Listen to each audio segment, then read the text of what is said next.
Bonjour, je m'appelle Lova et j'ai à cœur de partager un sujet qui me dérange beaucoup. En fait, je n'aurais jamais pensé que j'aurais fait une vidéo de ma vie. Et en plus, ce genre de vidéo, une vidéo qui va toucher un sujet particulier, un sujet que j'évite en général parce que c'est pas que je suis politiquement correcte, mais c'est juste que il y a des discussions que j'estime vaines, inutiles, qui n'accouchent rien, stériles, hein, qui peuvent amener à ce que une de mes profs, que j'aime bien m'appeler, des discussions philosophiques. Mais on va dire qu'au cours de 2014, il y a des choses, des événements qui se sont passés dans le monde qui m'ont particulièrement bouleversée et qui m'ont amené à être obligée de donner mon point de vue, mon opinion comment je vais dire ça, sur la manière dont certains s'arrogent le droit de condamner et de juger les autres. Alors, ça va paraître curieux à certains. J'ai envie de parler de partager un petit peu la parole de Dieu aujourd'hui, de parler, de m'inspirer de la Bible pour donner un petit message. Et le message, il est simple. Quand on lit dans le livre de Matthieu, au chapitre 7, au verset 1, la Bible dit « Ne jugez pas afin que vous ne soyez pas jugés ».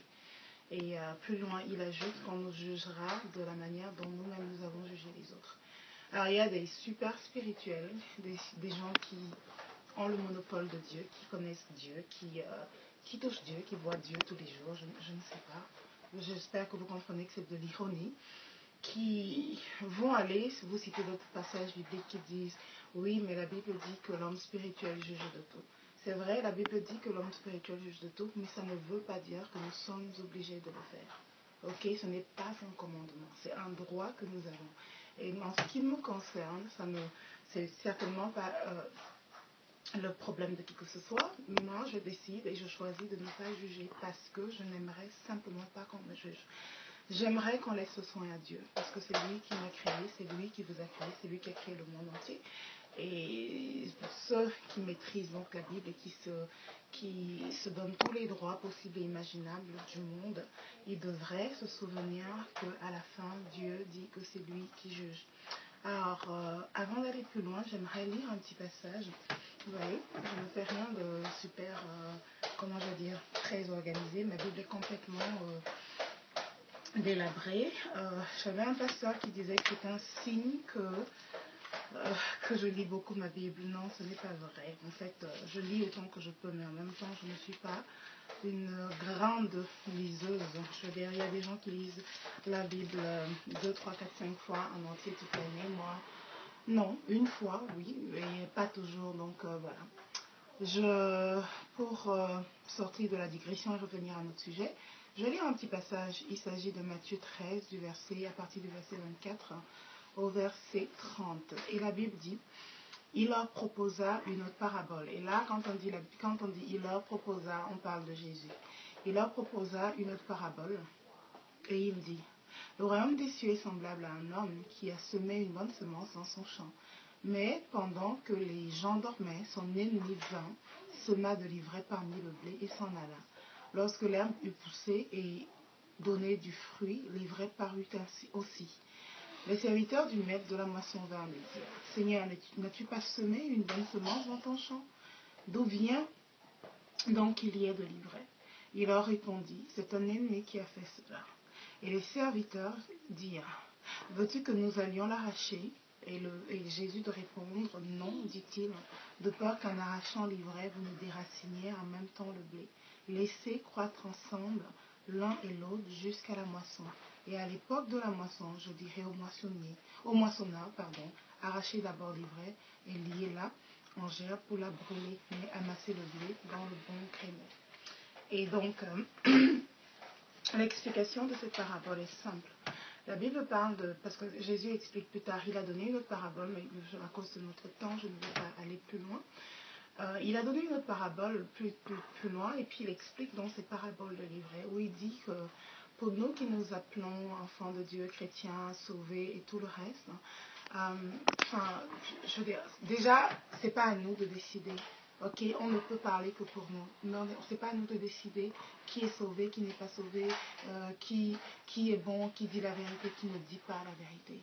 Alors, j'ai dit tout à l'heure au début de cette vidéo qu'il y a eu beaucoup d'événements qui se sont passés dans le monde et ça m'a choqué personnellement, ça m'a choqué dans le sens de mes émotions, mais ce qui m'a le plus choqué, c'est l'interprétation que certains se sont donné le droit ont donné à certains événements. Et un des événements majeurs qui s'est passé, c'est la mort d'un pasteur très connu aux États-Unis dans un crash d'avion. Et moi, personnellement, ça m'a traumatisée, pas parce que c'était le crash d'avion et tout, parce que je le connais. J'ai eu un très bon ami, en fait, qui est mort dans un crash d'avion, dans le vol Kenya Airways et tout. On était très, très proches, très, très, très liés. On avait des liens vraiment, vraiment forts.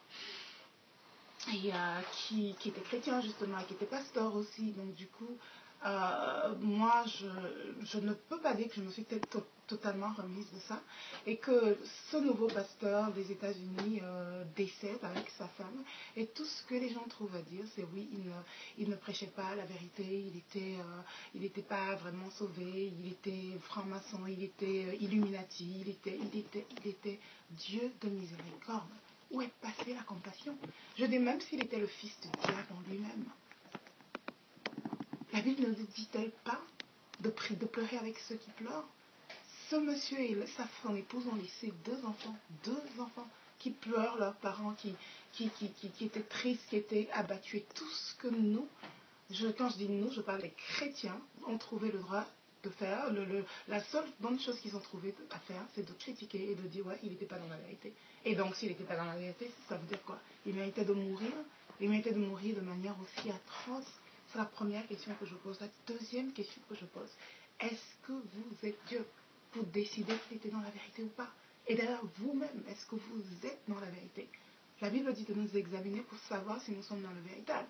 Et si nous sommes convaincus de notre vérité, gardons-la pour nous. Parce qu'en attendant, c'est Dieu qui a le dernier mot. Et on pourrait être surpris des gens qu'on trouvera au ciel. Et on pourrait être surpris de l'endroit où on va se retrouver. J'ai commencé par Matthieu 7 qui dit ne jugez pas afin de ne pas être jugé. Ne jugez pas afin de ne pas être jugé. Et ce n'est pas une excuse pour tolérer tout et n'importe quoi. Mais ce que je veux dire, c'est qu'autant je peux dire à mon frère ou à ma soeur, écoute, je ne pense pas que ce que tu fais est bien, autant je n'ai pas le droit de décider, parce que tu as fait ça, tu vas aller en enfer, ou tu vas aller au paradis, ou tu vas faire ci. Arrêtons de juger, arrêtons. La Bible dit qu'un royaume divisé contre lui-même ne peut rien faire. Moi, je suis fatiguée, là, je suis tannée, comme disent les Québécois, d'aller sur YouTube. Dès que tu veux écouter un message ou une louange ou quelque chose pour te booster spirituellement, tout de suite c'est des commentaires. Et ce qui est choquant, c'est que c'est des commentaires des chrétiens à descendre les autres. Qu'est-ce qui m'amène surtout à faire cette vidéo? C'est que ce matin, j'étais en train de vouloir passer du temps dans la présence de Dieu, juste faire ma prière du matin, matinale et tout. Puis j'avais envie d'écouter... J'étais conduite à écouter Yvan Castalou qui chantait, qui adorait et tout. Yvan Castalou, pour ceux qui ne le connaissent pas, c'est un pasteur très connu en France, d'origine congolaise, naturalisé français, je crois, que je ne connais même pas. Je veux dire, je ne me souviens même pas d'avoir écouté un seul message d'Yvan Castalou. Mais pour moi, le simple fait que ce soit un pasteur, que ce soit un frère, je respecte ça. Et comme, je veux dire, si je ne suis pas bénie par quelque chose, si tu n'es pas bénie par un message, ne l'écoute pas. Mais ne va pas écouter pour commencer à insulter, comment je vais dire ça? Pourquoi le diable se sert de vous? Pourquoi vous voulez être les agents de l'ennemi? Pourquoi vous voulez, parce qu'il n'y a que l'ennemi qui est toujours en train de discuter, d'accuser, de condamner. L'accusateur des frères, ça n'a un seul nom, c'est le diable, selon la Bible.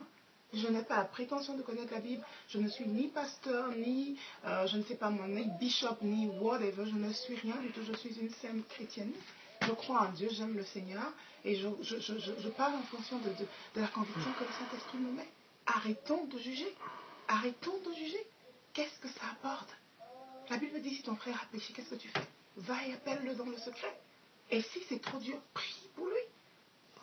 Tout le temps que tu mets à faire des vidéos, à commenter, si tu avais pris cette minute pour prier pour cette personne, convaincu que tu es dans la vérité et qu'il est dans l'erreur, je suis sûre que le Saint-Esprit aurait déjà fait quelque chose.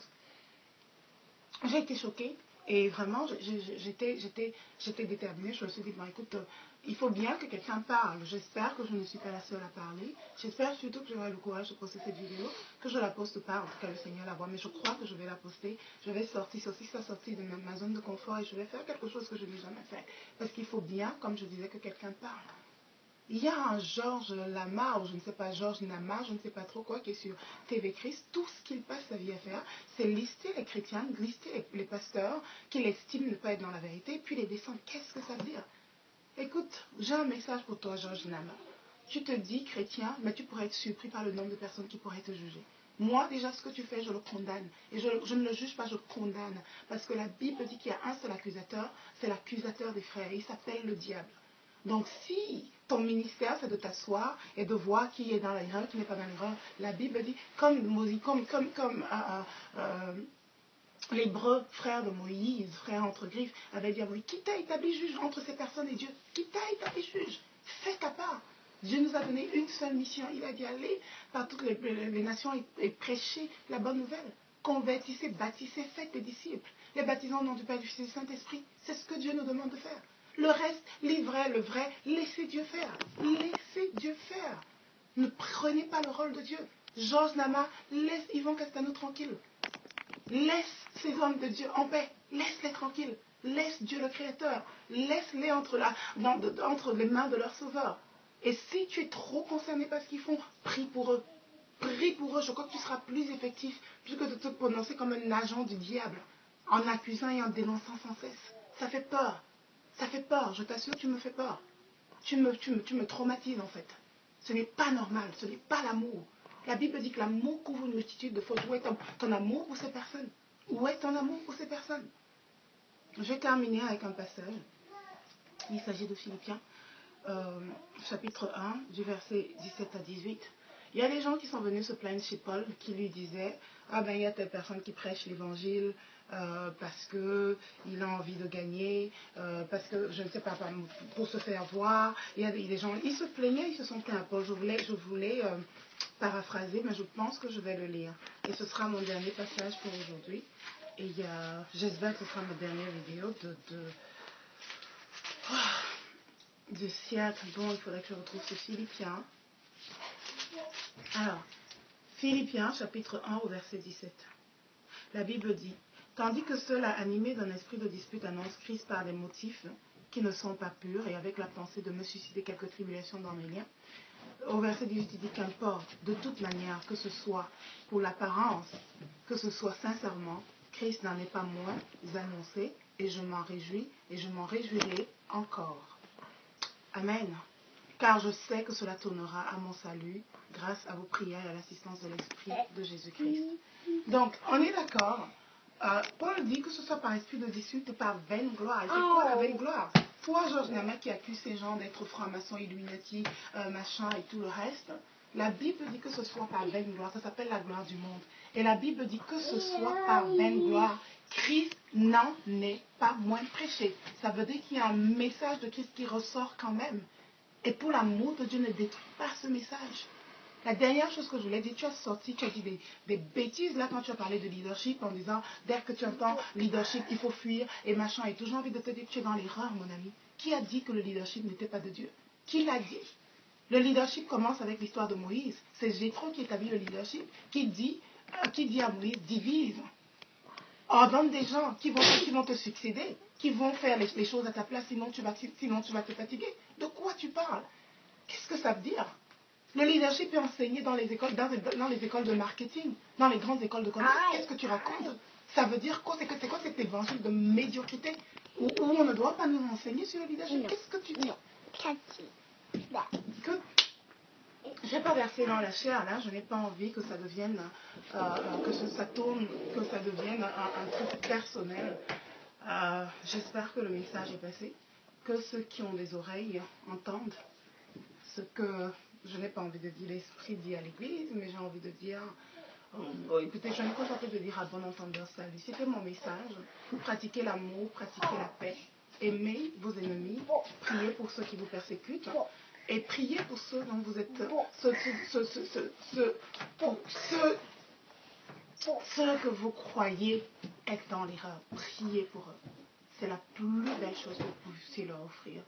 joyeux Noël 2014 et bon début d'année 2015. Que Dieu nous bénisse tous.